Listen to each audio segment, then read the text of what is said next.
What is up, guys? It is Nick. We are back, and in today's video for Black Desert, we are going to be going over some beginner guide type tips for PlayStation as soon as you get on the game, and continuing all the way up until like 55, 56. So kind of the beginning of the game, because after 56 is truly when Black Desert begins, when you get your awakening weapon.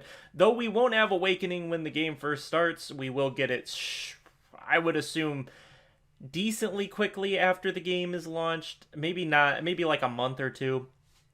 They might speed it up a little bit quicker than they did on Xbox, but we'll have to wait and see. But let's get into the tips. So the first tip I have is to pick a hometown or a home region. So my home region is between Altanova and Tariff. So Altanova is like my main area, but I also use Tariff for some storage. But Altanova is my main one. The reason you want to pick a home one is because you can keep your characters there, swap gear, and also share resources. So in my storage area, which is right over here in Altanova, I have all sorts of goodies in here for sharing between characters. Pop open my warehouse. You can see I have all sorts of different stuff here. So I have Asula's rings for necklaces for different characters. I have Whispered earrings. I have Echo rings here. I could gear out a character decently easily here. I have my Crimson Eye belts. I have a sealed spell necklace. Just different things that I could potentially need. Upgrade stones, crone stones, Valk's cries, all sorts of different stuff, as well as just stuff I wanted to store in here. Got restoration stones, all sorts of different stuff that I would need between characters. Or like this, Helm's Destroyer's seals to get Helm's Destroyer's belts. As those turning quests, I have that in here because I can deposit them between characters as I collect more from Helms. Just all sorts of different stuff to keep in here, as well as you can keep money. You can see in Tariff I have some of the same different stuff here. Nothing too great at Tariff, but I do have some stuff like this black spirit crystal that I've been saving in there. Just all sorts of different random garbage that I keep in my two different storage. But you can see in my other territories, all I have is stuff that's being collected by my workers. I don't have any other items stored in any of these locations, and so it keeps my stuff kind of organized. And I don't have any of that stuff being deposited in Altanova. I don't have any workers out here doing any work in Altanova or in Tariff that are depositing all sorts of random crap into my warehouses. So that's the first one, is to pick a hometown or region. I suggest just picking a hometown slash city to be in, and I chose Altanova. I mean, a lot of people choose Velia, which is over here. It's one of the first town. It's the very first like main hub town that you get to. There's AFK fishing right there and whatnot. There is AFK fishing over here in Altanova, but there's all sorts of different stuff to do for Velia. You have a couple of different bosses really close nearby. You have access to Helms and Elric Shrine, and it's a pretty decent place. You can see all my worker nodes going all over this side of the map, and you can see it's pretty clean over here. I did connect Abandoned Iron Mine, but that's it, and it's not doing any farming. But yeah, the worker node network is kind of its own beast to talk about at a later time, but I would suggest connecting it probably away from wherever your hometown is, unless you want to hit up the Pearl Shop and spend a fair amount of money in slot expansion for the different locations. If you expand the slots enough, then it really doesn't matter if stuff is getting deposited in there by your worker network. But like for mine, I only have like 60 slots. I don't have enough to have the workers depositing stuff and whatnot. So that's just a little tip for that, is just pick a hometown, and then probably, unless you want to spend some money to really unlock a bunch of stuff, keep your worker network away on the other side or in a different location than where you are. Next is taking time. This is kind of a twofold tip. Take time to do the story and take time to farm. So what I suggest personally is that you get to level 55 when you finish up killing the Awaken Black Spirit quest. And that is the quest that ends you up here, right here, at Medea Castle. When you finish up this quest and you get to the quests, you get to these quests, the level 55s and level 56 quests. When you get to those, that's when I think you should be level 55. You can't really do those quests, but if you just straight bum rush the story, you don't actually get that high a level. But my suggestion for, do the full story, because it gets you the inventory expansion, it gets you other items, it gets you money, and it gets you levels fairly easily. It doesn't take too long to complete. You can probably speed rush the story in a day if you really put enough effort and time into it. You can finish it in a day. But along the way, you will go to different locations, and that's where I'm going to suggest to do some farming. So at one point, you will get to Heidel here, and you will have an option to go to Morieti Plantation. I suggest you do one or two levels at Morieti Plantation or Castle Ruins. It shouldn't take you more than 15-20 minutes to do a level or two. You could also go and wait and do it at the Swamp Foggins or Swamp Nagas, or the Bloody Monastery. I just say between these 5 locations, you get 3 to 4 levels. If you can get 3 to 4 levels, it will help progress you faster, and it gets you out of this area. You'll get out of this area fairly quick. The next area that I suggest you invest some time into farming, at least for just, even if it's just a brief moment of time, even if it's a half a level, it doesn't have to be too long, is to try to get a level within this area here. Half a level at Karudo Cave and Karanda Ridge. They're not the greatest farm spots, but I think it helps you progress fairly easily if you can get a half a level there. Then I would just rush the story. If you rush the story to 50, that's when you can really kind of pour on the levels and when you need to kind of take your time.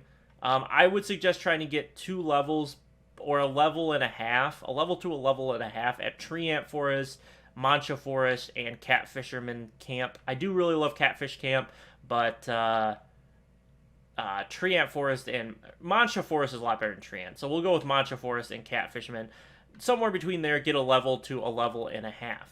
Then you move over, after that, you'll do some other stuff, but you'll move over to this portion of the map, and this is really where you need to take some time. I would suggest trying to get a level at least at Abandoned Iron Mine, a level at Helms, and depending on your AP, if you can't do Elec Shrine efficiently, either do another level at Abandoned Iron Mine or a level at Mains. That would be my suggestion. Then, when you finish up the story, you're hopefully close to level 56, like mid 55, low 55, aiming towards 56, so that when you finish up this quest, you have finished up the story, and essentially you just have to do minimal amount of work in order to get your awakening weapon. That's kind of a suggestion. So just take time to farm along the way while you're doing the main story. You go to all of these areas, so it's not that hard just while you're there. Bang out a quick level or 2 and move on to the next area. Next is, while playing through up to level 56, I suggest focusing on AP over DP. You get some decent armor along the way. It's nothing that you want endgame. You're not going to get like duo or pry weapons or armor or anything, but you're going to get, I think it's called the Lord set. You're going to get the Lord set, as well as for free, you're going to get this magical armor later. You'll get a red orc armor.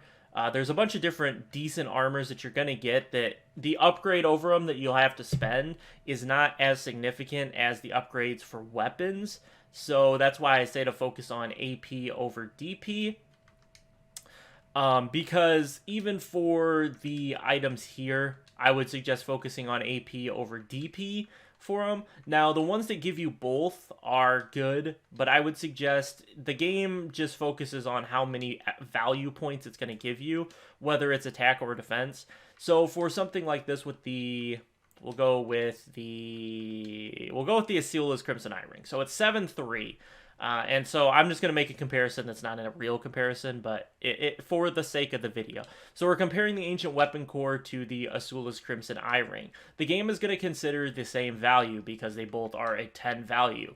But in my opinion, the Azula's Crimson Eye Ring that gives you 7 attack and 3 defense is better than the 5-5 split. Especially early in the game. It kind of shifts a little bit later in the game, but for this video's purpose of being pre-56, get you to 56 tips, I would suggest going AP over DP, because there are spots where you need good AP to do some of the quests and you get stuff done. So I just think it's smarter to get AP over DP, because that's what you'll really struggle with. With proper potion management, you can suffice with weak armor, as long as you're not getting like 2-shot, as long as you're sustaining, which the Lord's armor will do. They get like it's like a little bit below where like plus 15 armor is, which is probably what you'd be looking at through the beginning of the game, to 56 before you're really farming. And so that's why I suggest just focusing on your weapons and your secondary weapon and making sure they're good and that your accessories help boost your AP.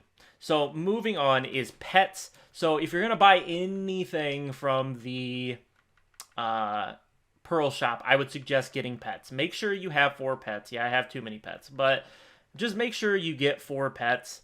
They're really important. They pick up items.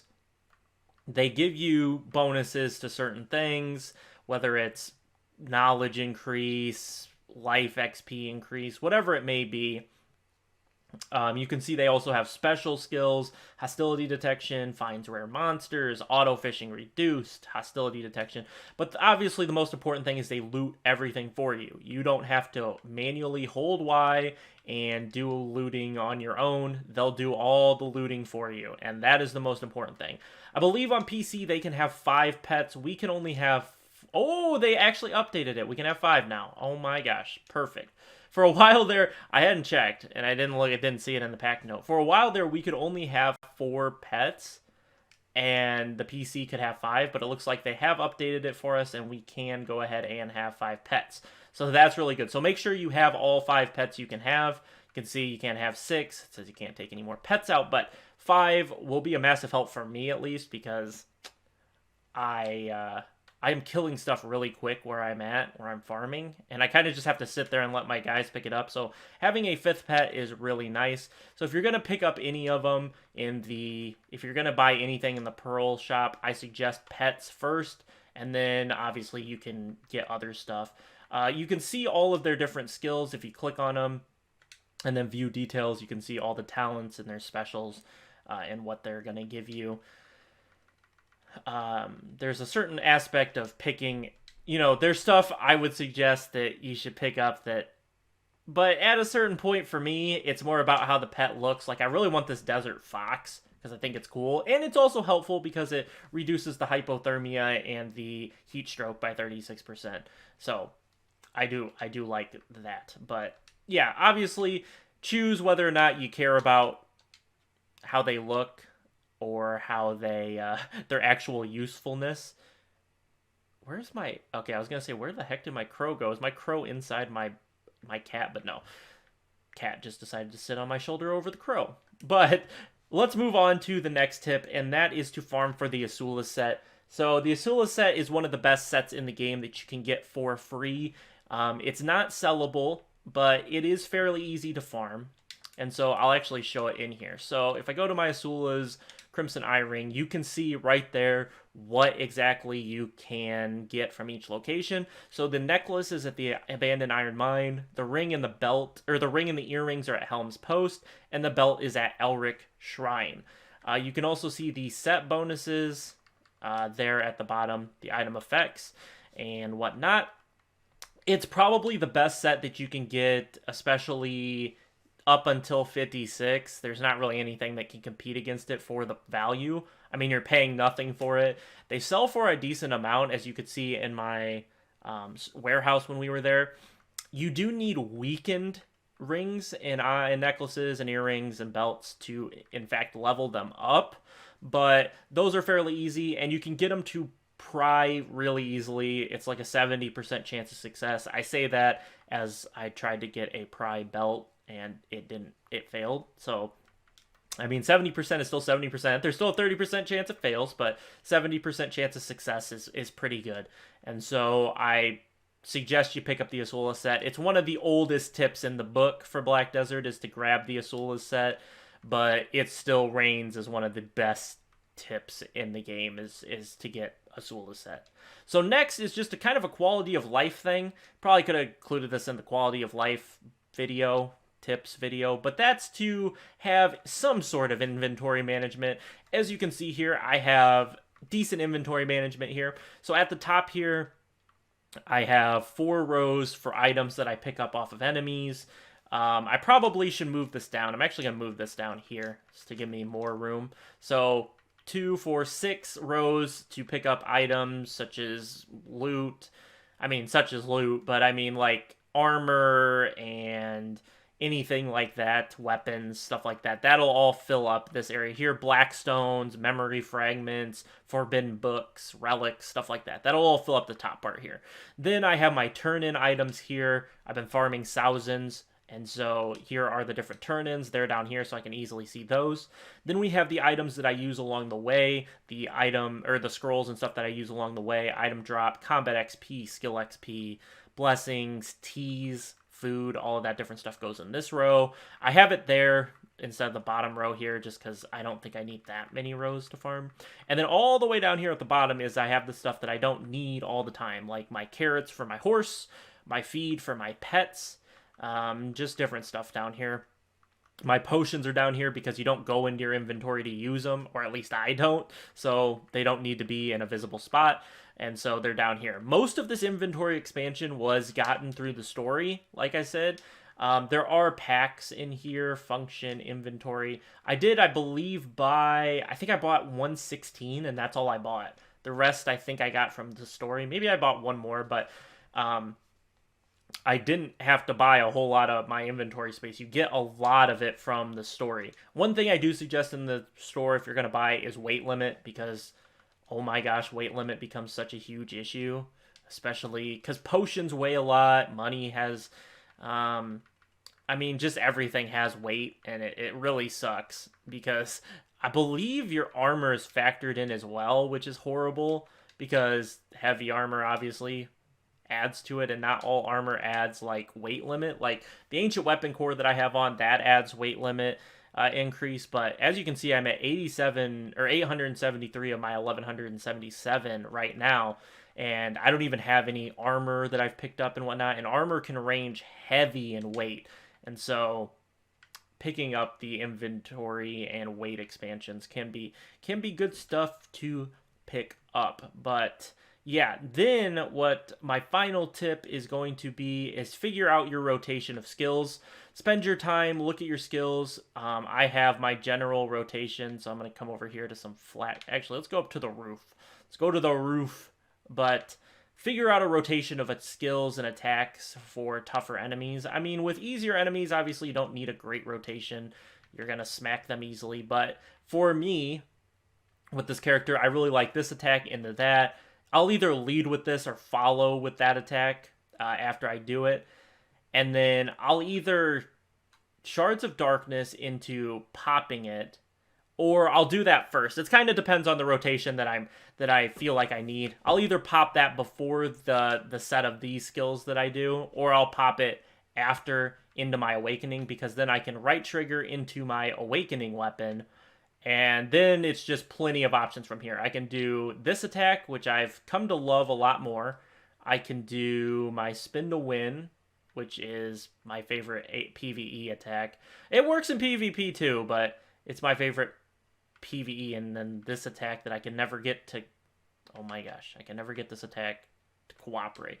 This is my favorite attack currently on this character. It's really effective at clearing out massive mobs. And then it's just kind of, once I get into my Awakening weapon, it's just kind of what I'm feeling. It's just kind of pretty much do whatever I want.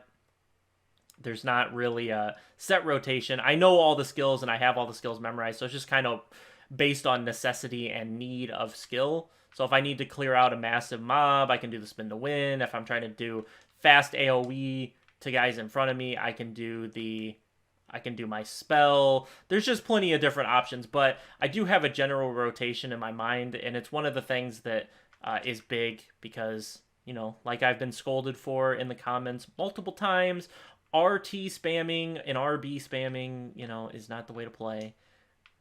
But, you know, like the spin to win is just so good.